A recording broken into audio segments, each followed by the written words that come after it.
Container shipping is the foundation of global trade, moving goods between countries by sea.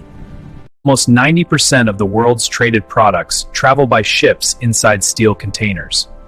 These metal boxes are called shipping containers and are designed in standard sizes.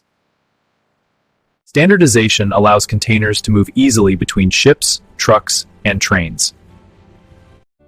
This system is known as intermodal transportation. Before shipping, goods are packed carefully into containers at factories or warehouses. The container is then sealed and transported by truck or rail to the port.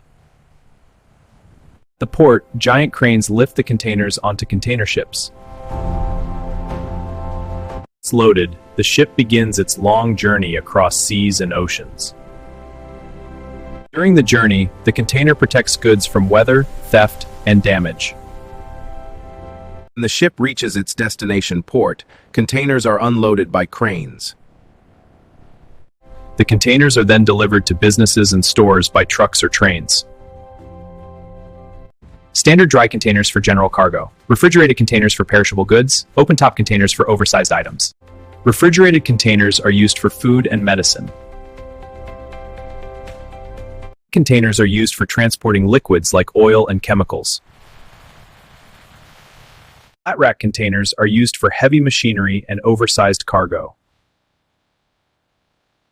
Container shipping is the most cost-effective way to move large quantities of goods. It also reduces handling time and lowers the risk of cargo damage. However, the industry also faces challenges like port congestion and fuel prices. Environmental concerns have pushed shipping companies to adopt cleaner fuels. Modern technology now allows real-time tracking of containers. Automation is making ports faster and more efficient. Container shipping connects producers and consumers across continents. It keeps supermarket shelves full and factories running. Without container shipping, global trade would become slow and expensive. Understanding container shipping means understanding how the modern world trades. Container shipping is not just transportation, it is the engine of globalization.